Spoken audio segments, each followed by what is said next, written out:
خیر یہ تو ایک کانسیپٹ کلیئر کرنا تھا جو آج میرا ٹاپک نہیں تھا, لیکن بات لمبی ہو گئی کیونکہ بڑے بڑے گدھے مارکیٹ میں آ رہے ہیں, صحیح ہے نا, کہہ رہے ہیں سب کچھ پیسہ ہی ہے سب. پہلے یہ بات لوگ بولتے ہوئے ڈرتے تھے کہ اللہ ناراض نہ ہو جائے, لیکن اب کھلے عام بول رہے ہیں. اس طرح کے جتنے گدھے مارکیٹ میں آ رہے ہیں نا کہ ہمیں گاندھی کی پیدائش سے کیا کرنا, ہمیں علامہ اقبال کب پیدا ہوا, ہمیں کیا کرنا, تو ان سے بولے تجھے اس سے کیا کرنا ہے, تیرا ابا کب پیدا ہوا اور تیرے ابا کا نام کیا ہے, اماں سے کیوں پوچھا آپ نے.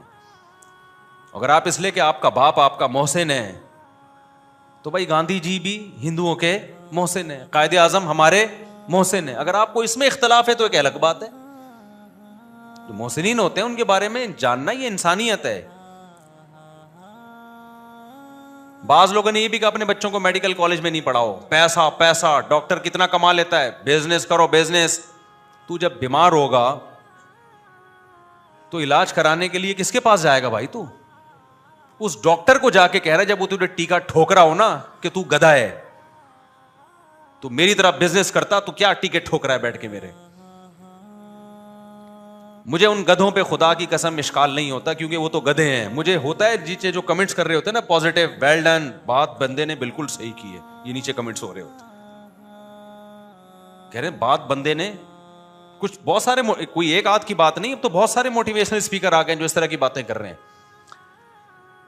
میرے پاس جب کوئی آتا ہے مفتی صاحب میں بزنس کر کے پیسہ کماؤں یا میڈیکل سائنس میں جاؤں, میں کہتا ہوں بزنس کر کے پیسہ کمانا آسان ہے, ڈاکٹر بننا مشکل. آخرت کی دولت کمانی ہے تو اچھی نیت سے ڈاکٹر بن جاؤ. ہاں پیسہ کمانے کی نیت سے اگر ڈاکٹر بن رہے ہو تو یہ غلط ہے, پیسہ کمانے کی نیت سے تو پھر بزنس ہے. لیکن بات ہے آخرت بھی تو ہے نا. من احیاها فکانما احیا الناس جميعا, جس نے ایک انسان کی جان بچائی اس نے ساری دنیا کے انسانوں کی جان بچائی.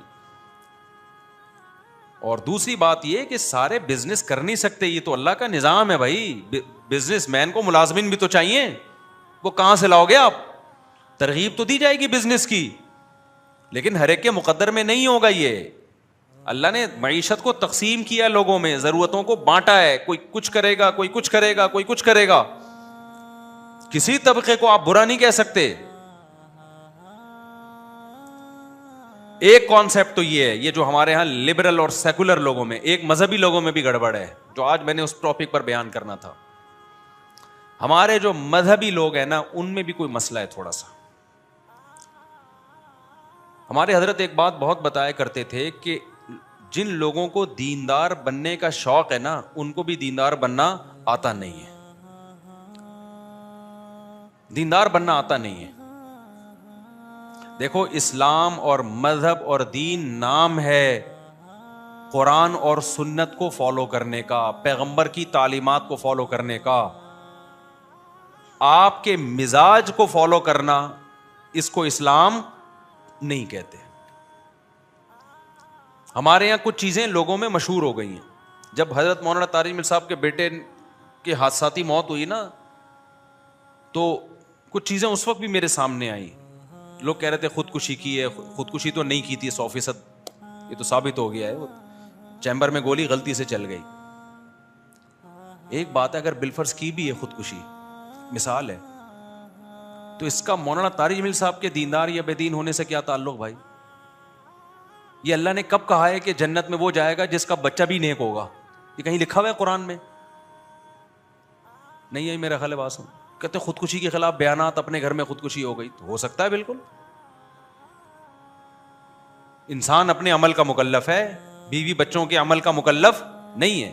قرآن نے کہا قوا انفسکم واہلیکم نارا, اپنے آپ کو اپنے بیوی بچوں کو جہنم سے بچانے کی کوشش کرو, بچا پاؤ گے. اس کے بارے میں تو قرآن نے کہہ دیا انک لا تہدی من احببت, اے نبی آپ نہیں بچا سکتے, ہدایت دے سکتے. ہدایت کس کے ہاتھ میں ہے؟ میرے ہاتھ میں.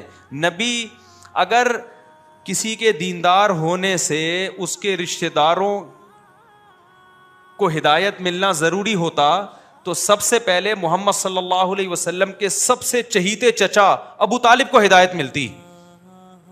ساری زندگی ہمارے نبی اس درد میں روتے رہے کہ کسی طرح میرے چچا کو ایمان کی توفیق مل جائے.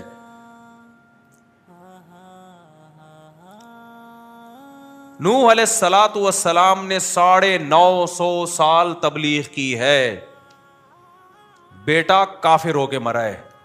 کیا کوئی نوح علیہ السلام ہمارے لوگ ہوتے وہاں پہ, ہم کہتے لو دنیا کو تبلیغ ہو رہی ہے, اپنے گھر کی فکر نہیں ہے. نوح علیہ السلام کی بیوی بھی کافر, لو دنیا کو سمجھا رہے ہیں, اپنی بیگم کو دوپٹہ نہیں پہنا سکتے. یہ آج کل باتیں مارکیٹ میں کیا کر رہی ہیں. میں طلبہ سے جامعۃ الرشید میں پڑھاتا ہوں نا, طلبہ کو وہ چونکہ مولوی بن رہے ہیں نا, مدرسے تو مولانا بننے کی فیکٹریاں ہوتی ہیں, مال پروڈکٹ ہر سال تیار ہو کے نکلتا ہے. میں ان کو ایک بات سمجھا رہا تھا کہ کبھی نہ اوٹ پٹانگ دعوے نہیں کرنا, ہمیشہ نیچر پہ چلنا, اور جو ریالٹی ہے نا اس سے آگے نکلنے کی کوشش مت کرنا. فنٹر گیری اللہ کو پسند نہیں ہے.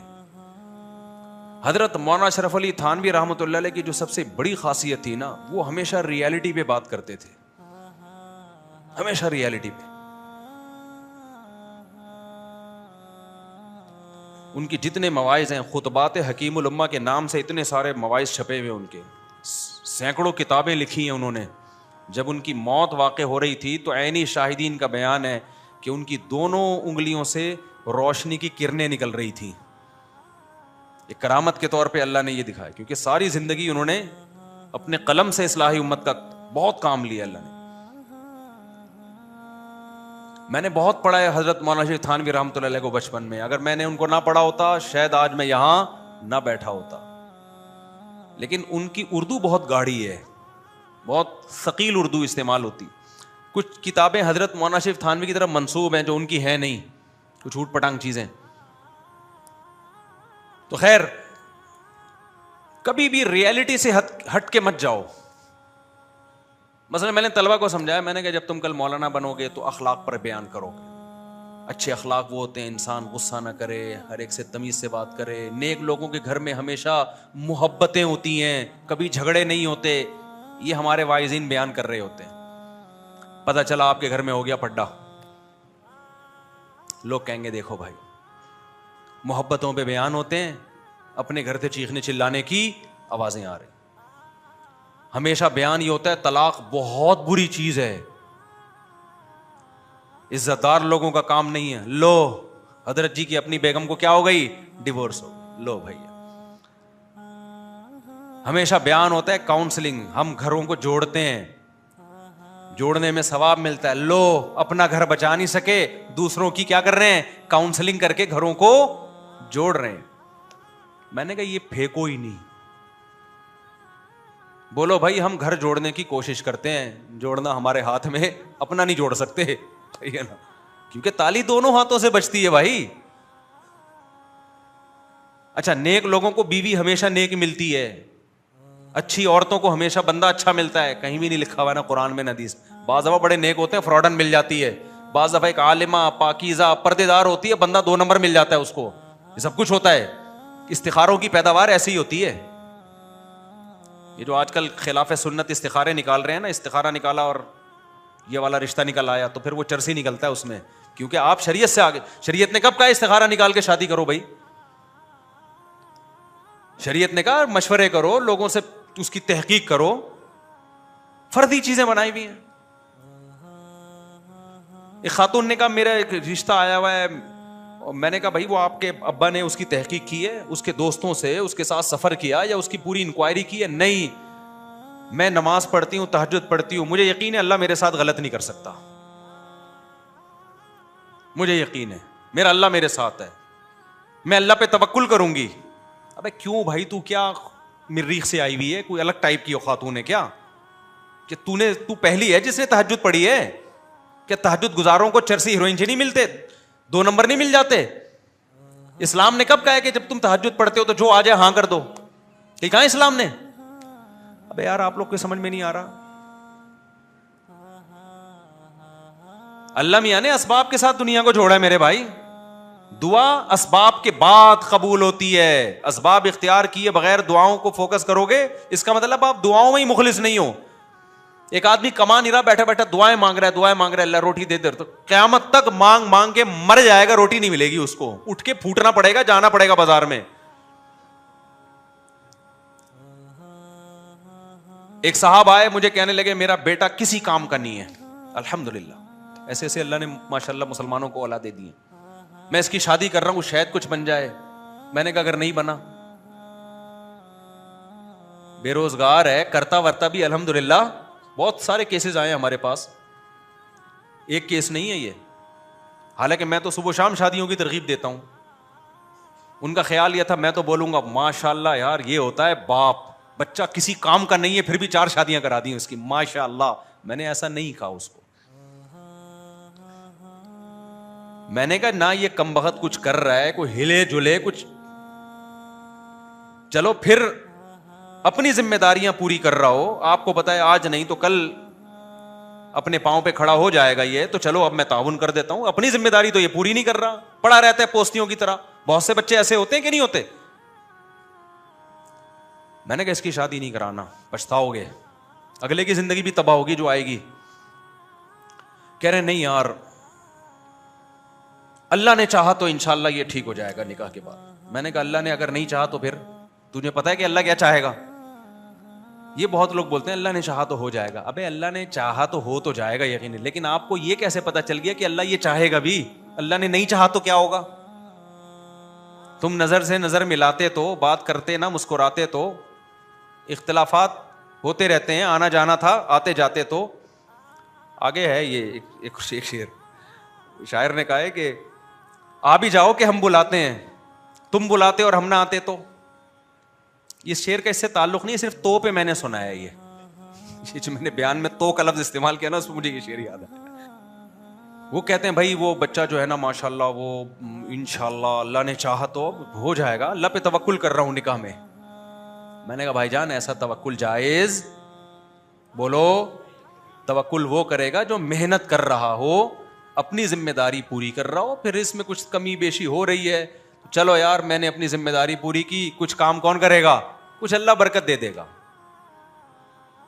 ان کے سمجھ میں نہیں آیا. بہت سے لوگوں نے ایسا کیا ہے, کر دی شادی, اس کے بعد جو بیڑا غرق ہوا ہے بہوؤں کا, وہ اور پوستی بن کے بیٹھ جاتے ہیں. کہتے ہیں اب اس چکر میں ہم کما لیتے کہ شادی ابا نے کر دی, بچے اسپیڈ سے کیا ہو رہے ہیں. اب بیان میرا نا لگا کے بچے پیدا ہو رہے ہیں. مفتی صاحب نے کہا 16.5, 16, 17, 18 یہ رپورٹیں چل رہی ہیں. خرچہ کس پہ آ رہا ہے؟ دادا پہ. بولے کم بخت. اور پھر دادا کو یہ بھی امید نہیں ہے کہ یہ بچے بڑے ہو کر کچھ کما لیں گے. کو پتا ہے جیسا باپ ہے بچے بھی, پروڈکٹ بھی ویسی آئے گی مارکیٹ میں. تو یہ بے موقع توکل ہے, بے موقع لوگ کر رہے ہوتے ہیں. بھئی اللہ نے چاہا تو. ایک صاحب آئے, ان کا داماد ان کی بیٹی کو 30 سال سے ستا رہا ہے اور بیٹی بالکل ہو گئی پاگل, دماغی توازن ہو گیا اس کا خراب. 30 سال بعد مشورہ لینے کے لیے آئے کہ میں داماد سے ڈیورس لینا چاہ رہا ہوں, ابھی بھی مجھے کانفیڈنس اس میں اتنا کانفیڈنٹ نہیں ہوں. میں نے کہا تھوڑا اور لیٹ آ جاتے. کہہ رہے ہیں ایکچولی ہوا یہ کہ ہماری سوسائٹی میں طلاق کا رواج نہیں ہے, تو ہم نے سوچا داماد جب پتہ چلا بہت خراب ہے اور یہ ایسی حرکتیں کر رہا ہے, لڑکیوں میں انوالو ہے اور نان نفقہ نہیں دے رہا, تو ہم نے کہا بھائی ہم اللہ سے دعا مانگتے ہیں, بڑے بڑے پتھر دل اللہ دعاؤں کے ذریعے سے چینج کر دیتا ہے, تو ہم اللہ پہ اعتماد کرتے ہیں. بیٹی کو بھی ہم نے سمجھایا, ہم نے دعا مانگتے رہے, پھر یہ کیا, پھر یہ وظیفہ پڑھا, پھر یہ پڑھی, پھر ہمیں لگا کہ نہیں یہ ٹھیک نہیں ہوگا, لیکن پھر ہمیں خیال آیا کہ اللہ کے یہاں دیر اندھیر نہیں ہے, اور بالآخر بیٹی کا ہو گیا بیڑا, دماغ ہی خراب ہو گیا اس کا. بھائی جان اللہ میاں کے ہاں دیر ہے اندھیر نہیں ہے, 100% درست. اس کا یہ مطلب نہیں ہے جو آپ سمجھ رہے ہو. اس کا مطلب یہ ہے کہ جب حدود اللہ پہ قائم رہنا ممکن نہ ہو, قرآن میں اللہ نے کہا ہے کہ علیحدگی اختیار کرو. جس اللہ نے یہ کہا کہ اللہ کے یہاں دیر اندھیر نہیں, اسی اللہ نے یہ بھی تو کہا ہے نا کہ جب حدود اللہ پہ قائم رہنا ممکن نہ ہو تو کیا کر لو, وہیں یتفرقا یغنی اللہ کلا من سعتی. علیحدگی اختیار کرو گے اللہ دونوں کو غنی کر دے گا, ٹینشن نہ لو اس کی. طلاق بری چیز ہے لیکن ایسی شدید مجبوری میں تو اچھی چیز ہے, یہ بھی تو اللہ نے ہی کہا ہے. پھر جب آپ علیحدگی کا سوچتے, پھر آپ کو خیال آتا دوبارہ شادی کیسے ہوگی, تو پھر سوچتے کہ اللہ کے یہاں دیر اندھیر نہیں ہے. یہ اس موقع پہ سوچنے کا جملہ تھا. یہ علماء نے لکھا ہے بعض صورتوں میں ڈیورس واجب ہے, طلاق نہیں دیتا کوئی یا نہیں لیتی عورت تو گناہگار ہوگی. ایسا نہ ہو کہ فری میں بلا وجہ یہ کام شروع کر دیں. جب یہ کنڈیشن ہو کہ مار دھاڑ ایک دوسرے کا سر پھاڑ رہے ہو, خودکشیوں کے خیالات آ رہے ہوں تو اسلام کیا کہتا ہے؟ علیحدگی اختیار کرو, چپکا کے نہیں رکھو ایک دوسرے کے ساتھ.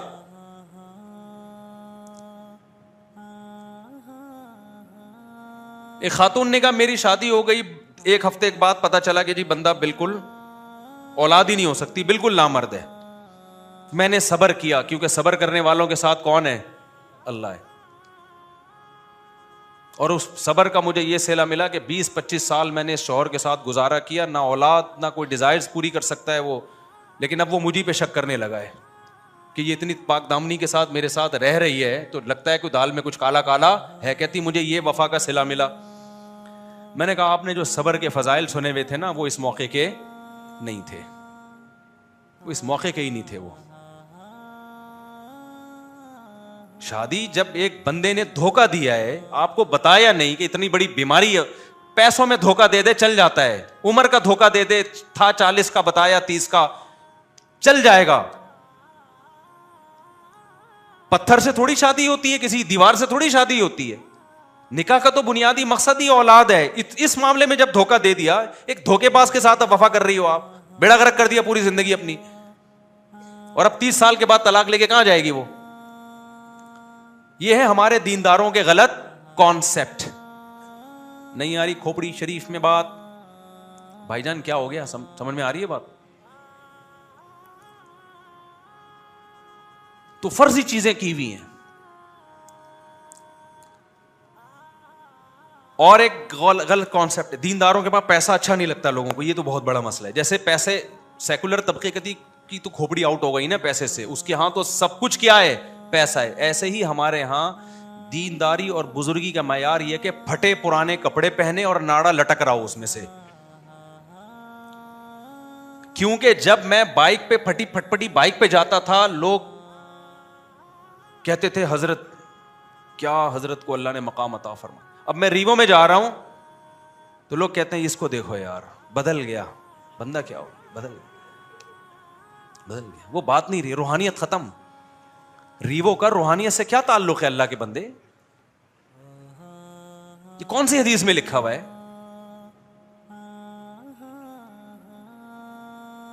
یہ سیلفیاں لے رہے ہیں, سیلفی لینے کا اس سے کیا تعلق ہے بھائی؟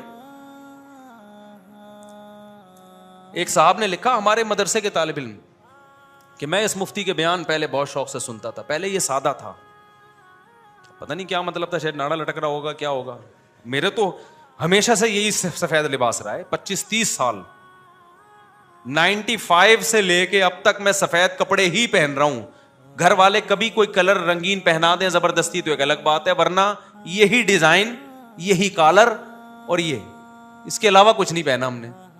اور کیا سادگی چاہیے میرے بھائی, تمہیں وہ ناڑا لٹکنا ہی رہ گیا ہے کہ حضرت اتنے سیدھے, ان کے زارمل لٹک رہا ہوتا ہے, اتنے سادہ. تو کیا تمہیں لینا دینا یار؟ ایک بندہ اگر ریوو میں بیٹھ گیا تو کیا ہو گیا اس سے یار؟ کیوں فضول؟ یہ اچھے دیندار لوگوں کے کمنٹس ہوتے ہیں نیچے. یہ بھی ایک دماغ ہے. کہتے ہیں حضور صلی اللہ علیہ وسلم کی زندگی تو بہت سادہ تھی. دیکھو ہمارے نبی کی زندگی میں تو پھر سفید کپڑے بھی نہیں تھے. اگر نبی کی زندگی کو فالو کرنا ہے تو اس میں پھر جو کی روٹی ہے, گندم کی روٹی بولو نہیں ہے. پھر تو علماء کو چاہیے کہ ایک ٹائم جو کی روٹی کھائیں بس. پھر اس میں ایک لنگی ہے, کبھی اوپر کی چادر تھی کبھی نہیں تھی. وداؤٹ قمیض ہمارے نبی صلی اللہ علیہ وسلم گھومتے تھے, اس لیے کہ کپڑا ہی نہیں تھا. پھر تو اگلا بیان میرا دھوتی پہن کے ہوگا, وداؤٹ بنیان. پھر دیکھتا ہوں ایسی سادگی آپ افورڈ کر پاؤ گے کہ نہیں کر پاؤ گے. پھر 40 دن گھر میں چولہا نہیں جلتا تھا. پھر یہ والی زندگی ہے, 40 دن پھر آپ بھی کبھی گھر میں ہم چولہا نہیں جلے. کوئی ٹکے گا گھر میں؟ اب تو 4 کی باتیں کر رہا ہوتا ہوں, اس کے بعد ایک بھی نہیں ہوگا گھر میں. او بھائی وہ جو نبی کی زندگی تھی نا, یہ سادگی والی کی, ایک لنگی ہے, اوپر پہننے کی قمیض بھی, غربت تھی, مسکنت تھی, یہ نبی کی اختیاری تھی. اس میں نبی نے ہمیں اپنے آپ کو فالو کرنے کا حکم نہیں دیا. اگر فالو کرنے کا حکم دیا ہوتا تو حضرت عثمان اور عبد الرحمن بن عوف کی بھی یہ زندگی ہوتی. ان کی تو بڑی لگژری زندگی تھی. حضرت عثمان کے اونٹ تجارتی ایک دفعہ مدینہ میں آئے ہیں نا, تو مدینہ کی زمین ہلنے لگی. پتا چلا کہ سینکڑوں اونٹ مال سے بھرے ہوئے مدینہ میں آ رہے ہیں. اونٹ کا چغازا وزن ہوتا ہے, جب سینکڑوں اونٹ لدے ہوئے آ رہے ہوتے ہیں, پتا چلتا غبار سے اور اس کی شان و شوکت سے پتا چلا کہ کس کا تجارتی قافلہ آ رہا ہے, عثمان کا. نہیں آئی میرا خیال ہے بات سمجھ میں؟ تو ہمارے نبی نے تو ان کو منع نہیں کیا. یہ ہمارے نبی کا فقر اختیاری تھا, اللہ نے آپ کا مزاج ایسا بنایا تھا. اس میں بہت ساری حکمتیں تھیں. وہ حکمتیں کیا تھی اس پر میں کئی دفعہ بیان کر چکا ہوں, ابھی یہ میرا ٹاپک نہیں ہے. سلیمان علیہ السلام بھی تو اللہ کے پیغمبر تھے نا, کتنا بڑا عالی شان تخت تھا ان کا, کیسا عالی شان تاج تھا ان کا. ہمارے آج کے یہ صوفی ٹائپ کے جو جاہل ٹائپ کے صوفی ہیں, یہ اس دور میں ہوتے, حضرت سلیمان کے پاس آ کے کہتے کہ آپ کی تو اسٹائل ہی الگ ہے, آپ کا تو بھائی یہ تو بزرگوں کا اسٹائل یہ ہوتا ہی نہیں ہے. آپ کا تو لشکر دیکھو اور لگژری زندگی دیکھو, آپ کا تو تخت اتنا بڑا عالی شان تخت تھا. سلیمان علیہ السلام ایک چھپڑا بھی تو بنوا سکتے تھے نا بیٹھنے کے لیے, ایک منجی ہوتی, اس پہ سلیمان علیہ السلام آگے بیٹھ جاتے, دربار وہاں بھی لگ جاتا. ارے منجی نہیں ہوتی جس میں نیچے سے بھی ہوا لگتی ہے, بیڈ میں نا نیچے سے ہوا نہیں لگتی, منجی میں فائدہ ہوتا ہے کہ نیچے سے بھی ہوا لگتی ہے, اس میں زیادہ سکون کی نیند آتی ہے. تو سلیمان علیہ السلام ایسے بھی تخت لگا سکتے تھے کہ چارپائی ہوتی ہے وہ جو کھجور کے پتوں والی, اس پہ بیٹھتے. ہمارے نبی کا تخت تو یہی تھا بھائی, ہمارے نبی زیادہ بڑے بادشاہ تھے سلیمان علیہ السلام سے, لیکن تخت کیسا تھا؟ ایک بوریا چٹائی جس پہ نشان پڑ جاتے تھے. سلیمان علیہ السلام بھی اللہ کے محبوب پیغمبر, لیکن ان کا انداز کیسا تھا؟ اتنا عالی شان تخت, ملکہ سبا دیکھ کے ہوش اڑ گئے, ہیرے جواہرات جڑے ہوئے اس میں. اب کوئی کہتا ہے یہ بزرگ ہیں, ان کا انداز تو دیکھو, اور بات کا انداز بھی وہی تھا. ہدہد مارکیٹ سے شارٹ ہوا, سلیمان علیہ السلام نے فرمایا وداؤٹ پرمیشن یہ مارکیٹ سے شارٹ کیوں ہوا ہے؟ جب آئے گا اگر اس نے معقول ریزن پیش نہیں کی, اس کو میں سزا دوں گا یا اس کو ذبح کر ڈالوں گا میں. آپ کو لو بھائی ان کے تو بات کیسے کر رہے ہیں یار, یہ یہاں کے صوفی ہوتے کہتے یار یہ تو بات بھی عجیب انداز سے کر رہے. بھائی حکومت چلانا ہے تو اسی اسٹائل میں بات ہوگی. اگر سلیمان علیہ السلام کا اسٹائل یہ ہوتا, ہدہد جب آئے گا تو دیکھیں پہلے میں اس کو محبت سے سیروزے کی جماعت میں بھیجوں گا, پہلے محبت سے سمجھاؤں گا میں اس کو, تو ہدہد تو سدھرتا نہیں سدھرتا, جو اور درباری تھے وہ بگڑ جاتے, بولتے ہیں یہ صحیح مل گئے بھائی ہمیں بادشاہ سلامت, جہاں مرضی غائب ہو جاؤ, تو کوئی بھی بہانہ کر دو. یہ دل کے اتنے نرم ہے, وہ بہانہ کیا کر لیتے ہیں؟ قبول کر لیتے ہیں. سلیمان علیہ السلام کو حکومت چلانی تھی, فوج تھی, فوج میں ایسا نہیں ہوتا. میدان جنگ میں فوجی مارکیٹ سے شارٹ ہے تو آفیسر آئے کہہ رہے ہیں آپ کہاں گئے ہوئے تھے؟ بیٹا ابھی تو جنگ شروع ہونے والی ہے, میری نانی کا انتقال ہو گیا تھا سر, میں وہاں گیا تھا. کوئی بات نہیں بیٹا, انسان کے اخلاق اچھے ہونے چاہیے, میں تمہیں کوئی سزا نہیں دینا چاہتا, آئندہ خیال کرنا. نانا کا انتقال پہ بتا کے جانا. ایسا ہوتا ہے کسی فوج میں نہیں ہوتا. نظام چلانا ہے بھائی, اس میں ڈانٹ بھی ہے, سزا بھی ہے, دھمکیاں بھی ہیں, کورٹ مارشل بھی ہے. تو جس کی نیچرل لائف ہوگی اس میں دھمکیاں بھی ہوں گی, بدماشیاں بھی ہوں گی, پھڈے بھی ہوں گے, اللہ نہ کرے طلاقیں بھی ہو سکتی ہیں, سب کچھ ہو سکتا ہے. یہ سب سوسائٹی کا حصہ ہے. وجہ اس کی ہے کہ ہو سکتا ہے آپ صحیح ہو, سامنے والا ٹھیک نہ ہو, اور یہ بھی ہو سکتا ہے سامنے والا ٹھیک ہے, آپ ٹھیک نہ ہو. عورت بعض دفعہ بہت نیک ہوتی ہے, بندہ بہت ہی 2 نمبر آدمی ہوتا ہے, وہ طلاق لے لیتی ہے. لوگ کہتے ہیں لو بھائی عالمہ ہے, با پردہ ہے, مدرسوں میں ساری زندگی گزار دی اور اپنے شوہر کے ساتھ نباہ نہیں کر سکی, اب ہمیں سمجھا. او بھائی ہو سکتا ہے وہ شوہر اتنا نالائق ہو کہ وہ نباہ کے قابل ہی نہ ہو. یہ جو آج بیان ہوا ہے نا, تھوڑا سا میں اس کو تھوڑا سا کنٹینیو کر لوں, ورنہ پھر اس پہ ڈیٹیل میں بعد میں بات کروں گا. میں مثال دے رہا تھا مولانا طارق جمیل صاحب کی نا, کہ لوگوں نے مشہور کیا ہوا ہے کہ یہ کر دیا وہ کر دیا. تو دینداری کے لیے لوگوں نے خود سے چیزوں کو فرض کر لیا ہے, بہت ساری چیزوں کو, حالانکہ ان کا دینداری سے کوئی تعلق نہیں ہے. یہ جو میں نے اپنے بارے میں کہا کہ لوگوں کو گاڑی میں جاتا ہوا بندہ پسند نہیں آ رہا, کہ لوگ کہتے ہیں سادگی نہیں ہے, تو اپنے بارے میں رپورٹیں پیش کرنا مقصد نہیں ہے, اپنی صفائیاں پیش کرنا. مقصد یہی ہے کہ لوگوں کا جو یہ کانسیپٹ ہے نا کہ بڑی گاڑی میں گھومنا, جہاز میں سفر کرنا اور اچھے کپڑے پہننا, یہ سادگی کے خلاف ہے اور دیندار لوگ ایسے نہیں ہوتے. یہ کانسیپٹ غلط ہے. اپنی صفائیاں پیش کر کے ہم نے کیا کرنا ہے؟ کسی نے ہم نے کون سا کوئی وہ کیا کرنا ہے ہم نے؟ یعنی کوئی الیکشن میں تھوڑی کھڑے ہونا ہے میں نے کہ میں اپنی رپورٹیں پیش کروں تاکہ اگلی دفعہ مجھے ووٹ ملے.